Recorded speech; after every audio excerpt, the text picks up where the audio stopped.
Le musée Giraudet porte le nom d'un artiste qui est né à Montargis. Donc c'était vraiment la star du coin et c'est pour ça qu'on voulait lui rendre hommage. Il s'appelle le musée Giraudet depuis 1967. C'était pas le cas avant. Avant, c'était juste le musée d'art et d'histoire de la ville de Montargis. C'est parce qu'Amélie Giraudet Trioson, de son nom complet, il est né à Montargis en 1767. Donc en 1967, ça faisait 200 ans de différence. Donc c'était vraiment pour célébrer les 200 ans de sa naissance. Quand a été construit le musée Giraudet? Ce bâtiment dans lequel nous nous trouvons, qui est le musée Giraudet dans l'actualité, n'était pas censé être un musée au départ. Donc le musée a été inauguré en 1853, mais on n'a pas construit de bâtiment pour. On l'a juste installé dans un vieux bâtiment qui se trouvait dans le centre-ville de Montargis. D'accord ? On n'a rien fait pour ce musée.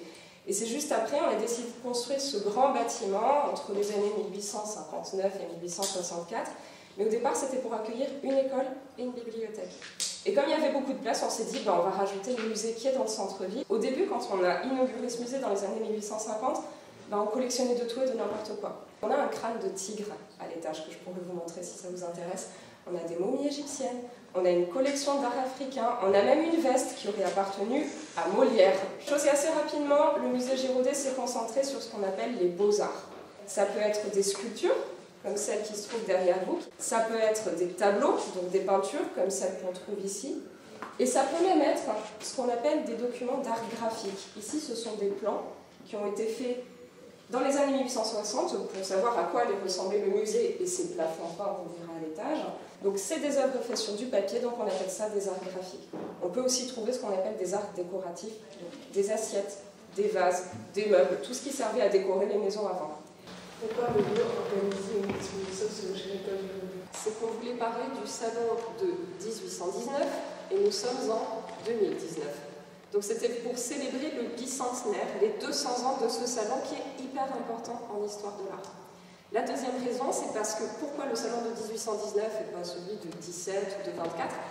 C'est parce que dans ce salon-là, on a deux tableaux hyper importants qui sont exposés. Un des tableaux est de Giraudet et l'autre est de Géricault. Et c'était des tableaux qui n'avaient rien à voir. Donc il y a eu une espèce de bataille entre les deux. Et c'est une bataille qui est très importante en histoire de l'art parce qu'elle va définir ce qui va se passer ensuite. La bataille, déjà, on l'a appelée la bataille romantique, puisqu'on a deux tableaux qui n'ont rien à voir. Ici, Pygmalion et Galatée de Giraudet, qui nous raconte une histoire d'amour magique de l'Antiquité, et là, le radeau de la Méduse de Géricault, qui nous raconte une histoire vraie à faire froid dans le dos, puisque ce sont des naufragés qui se sont entassés sur un radeau, parce que leur bateau avait fait naufrage à cause d'un capitaine qui était incompétent, d'accord ? Et ces personnes sont restées là pendant 2 semaines en pleine mer, au milieu des requins, sous le soleil, avec de l'eau jusqu'à la taille, et sans avoir quasiment rien à manger. Donc elles se sont même entre-dévorées sur le radeau. Donc c'est une histoire très sinistre, alors que de l'autre côté, c'est un sculpteur qui a sculpté une femme tellement belle et tellement réaliste qu'il en est tombé amoureux, et à laquelle la déesse de l'amour a accepté de donner vie. Donc c'est une histoire qui finit bien. Donc ce sont des tableaux déjà opposés sur l'histoire, ce sont des tableaux aussi très opposés sur la technique. Chez Géricault, tout est sombre, tout est désordonné, tout est un petit peu macabre, alors que chez Giraudet, tout est ordonné, tout est lumineux, tout est très propre. En plus, ce sont des artistes différents. Géricault, il est inconnu du public à ce moment-là, et il passe 1 an à peindre son tableau. Alors que Giraudet, c'est l'un des artistes stars de son époque, et il va passer 7 ans à peindre son tableau. Donc c'est vraiment des tableaux qui s'affrontent sur tout, et surtout, chaque tableau incarne un style de peinture différent. Giraudet, il incarne le style néoclassique. Dans néoclassique, on entend classique, on s'inspire de l'Antiquité, et on propose des sujets qui sont agréables à voir, et qui sont bien peints, c'est tout. À l'époque, c'est le style de Giraudet que tout le monde adopte pour peindre. C'est ce style néoclassique que tout le monde connaît. Alors que Géricault, il arrive avec un nouveau style de peinture, qu'on a appelé le style romantique. Le romantisme en peinture, ça n'a rien à voir avec les comédies romantiques où on tombe amoureux et où on se marie et que tout finit bien. Le romantisme en peinture, c'est quand on souffre, c'est quand on se bat contre les injustices, c'est quand on essaie de faire réagir la société. Donc avec ce tableau, Géricault, il a un petit peu choqué tout le monde. Et c'est pour ça qu'on a parlé de bataille romantique, parce qu'il y a des personnes à l'époque qui disaient que c'était Giraudet le meilleur, et d'autres qui ont dit, mais non, c'est Géricault qui est tout nouveau, qui est moderne, qui est le meilleur. Alors qui a gagné la bataille? C'est les romantiques, c'est Géricault. La preuve, aujourd'hui, Tout le monde connaît Jéricho de nom et tout le monde sait à quoi ressemble le radeau de la Méduse.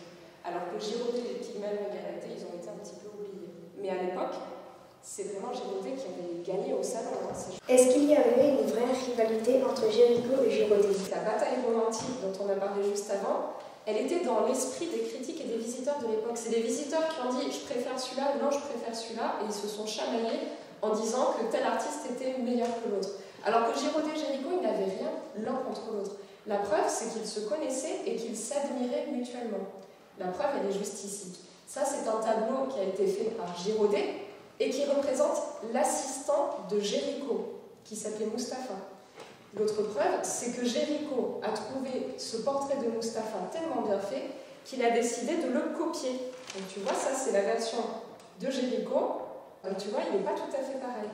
Ici, le personnage de Jéricho a l'air beaucoup plus fiévreux, presque beaucoup plus malade que celui de Girodet. Et c'est normal, c'est parce que Jéricho est un artiste romantique. Donc il y a toujours un petit peu de souffrance dans ses peintures qu'on voit moins chez Girodet. Comment se prépare une telle exposition? Une exposition de ce calibre, il faut à peu près 2-3 ans de préparation. Et il y a plein d'étapes intermédiaires. La première chose, c'est de savoir de quoi on va parler. Ensuite, il faut essayer de localiser les œuvres qu'on veut exposer. Une fois qu'on les a trouvées, il faut demander aux musées qui les ont s'ils sont d'accord pour les prêter. Et ensuite, il faut organiser le transport de ces œuvres jusqu'au musée, l'accrochage des œuvres, donc savoir où est-ce qu'on va mettre celle-ci, à quel endroit, à quelle hauteur, etc. On en profite aussi pour rédiger des textes de salle ou des panneaux qui vont donner des informations sur les œuvres aux visiteurs. On imprime aussi des documents d'accompagnement à la visite pour donner encore plus d'informations. On a même, pour cette expo-là, imprimé un énorme catalogue donc pour expliquer tout ce qu'on a voulu faire passer avec cette exposition, tout ce dont elle parle. Girodet, vous l'avez sous les yeux. Donc c'est une copie d'un de ses autoportraits, un autoportrait dans lequel il rappelle que c'est un dessinateur et que c'est un dessinateur néoclassique. C'est une notion qu'on a abordée en haut, donc il s'inspire de l'Antiquité. La preuve, il y a un vase et une frise grecque derrière lui. Un personnage qui avait du caractère, girodéen, je crois qu'on le voit avec ses yeux, il ne fallait pas trop l'embêter souvent, celui-ci. Et c'est un artiste qui a fait beaucoup de choses au cours de sa carrière. Il est né à Montargis en 1767 et assez rapidement, il est monté à Paris pour faire ses études. Ces études, elles ont été payées par un monsieur qui a pris soin de lui, dont le portrait se trouve juste ici et on le reverra après, le docteur Trieuson. Il est même devenu son père adoptif, bien longtemps après. Donc Girodet fait ses études à Paris. C'est un très bon élève, mais il préfère le dessin. Donc assez rapidement, il va entrer dans l'atelier d'un des artistes les plus célèbres de l'époque, qui s'appelle David. Et là, il apprend la peinture de style néoclassique. Et il est tellement doué qu'il va remporter un prix qu'on appelle le prix de Rome, grâce auquel il va voyager en Italie pour continuer ses études là-bas. C'est le rêve de tous les peintres à l'époque de travailler et d'étudier en Italie.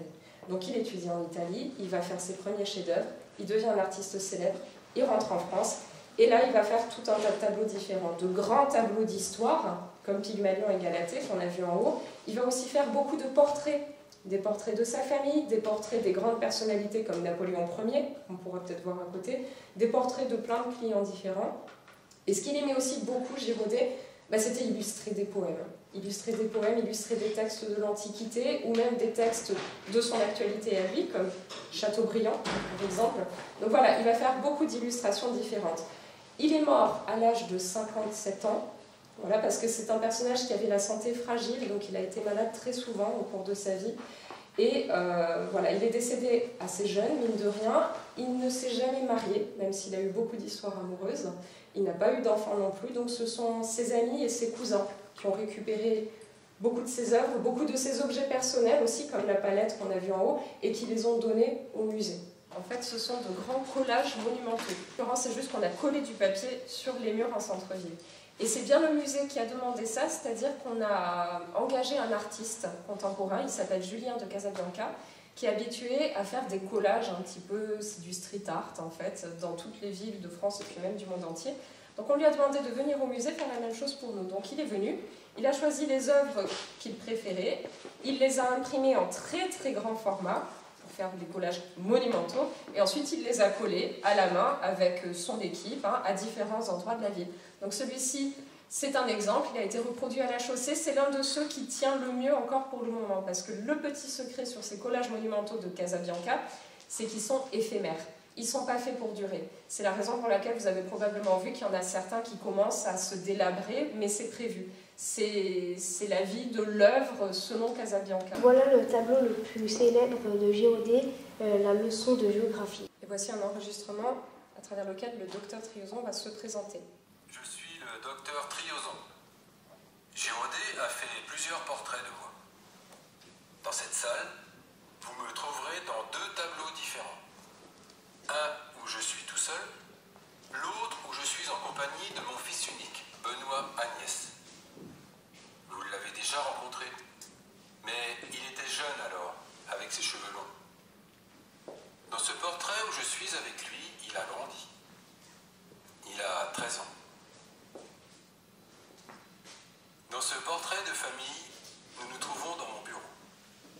Je suis en train de montrer à mon fils où se trouve le mystérieux pays qu'il a rencontré dans le livre qu'il lisait. Mon fils, je l'aimais tellement. Malheureusement, il est mort quelques mois après ce portrait. Je sais que rien ne dure et que le temps s'envole, comme la mouche sur le map-monde. C'est après ça que j'ai décidé d'adopter Girodet. Je suis son meilleur ami et son père adoptif. Et c'est pour ça qu'il m'a pas autant de foi. La plus importante exposée dans ce musée.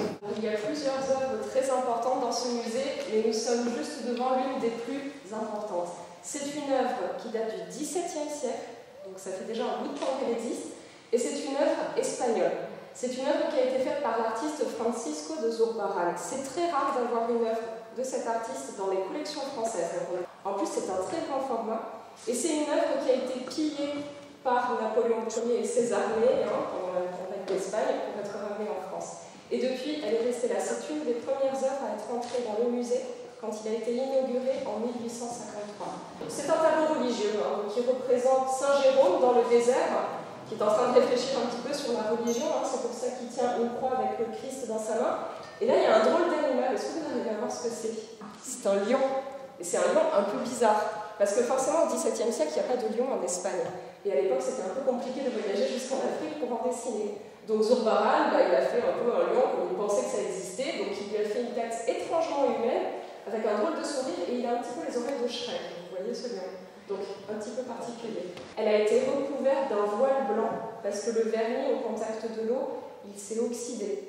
Donc on l'a restaurée aujourd'hui, elle est comme neuve. On voit même les traces de la restauration juste. Quelle est votre œuvre préférée dans le musée? Alors c'est celle-ci. C'est un tout petit tableau de Girodet. Il ne paye pas de mine comme ça. En plus, c'est même pas une œuvre définitive, c'est une étude préparatoire. Autrement dit, c'est une espèce de brouillon, d'accord? Mais malgré tout, déjà j'adore l'histoire qu'elle raconte parce que c'est une histoire de la mythologie. C'est l'enlèvement de la belle princesse Europe par le dieu des dieux, Zeus, qui s'est transformé en taureau pour pouvoir s'approcher d'elle. Et c'est surtout un tableau tout doux. On dirait un petit bijou émaillé, ce tableau, parce qu'il est plein de couleurs. Il est tout petit, facile à accrocher chez soi, par exemple. Donc voilà, c'est vraiment mon tableau préféré de Girodet et plus largement du musée. Des ateliers peinture en public? Oui, tout à fait. Le musée organise des ateliers de pratique artistique. Donc c'est pas que de la peinture. On organise des ateliers de sculpture, on organise des ateliers de dessin. Il va y en avoir un prochainement au musée sur l'exposition temporaire, par exemple. Donc c'est des ateliers qui sont ouverts au public. Il y en a pour différents âges, pour les enfants, pour les ados, pour les adultes aussi. En général, on les fait sur le temps extrascolaire, donc pendant les vacances. Mais naturellement, c'est ouvert au public. Il faut appeler le musée de temps en temps pour savoir où ça en est. Donc en fait, ce tableau, tu comprends pourquoi on peut le toucher, c'est qu'il est affreux. Les œuvres d'art dans un musée, on les touche surtout pas, mais celle-ci, tu peux y aller. Donc vas-y, tu peux toucher aussi si tu veux. On sent la peinture et on sent la toile aussi, parce que la toile, c'est quoi? C'est du tissu. On la pose sur un cadre en bois pour qu'elle tienne. Combien de personnes travaillent dans ce musée? On est à peu près 10. Il y a 2 personnes qui s'occupent des visites, dont moi. Il y a 2 personnes qui sont à l'accueil, pour vendre les billets, etc. Il y a la personne qui s'occupe des recherches sur les œuvres et de nouvelles œuvres achetées. Il y a une personne qui s'occupe de la régie, c'est-à-dire quand on transporte les œuvres d'art, quand on les accroche sur les murs, etc.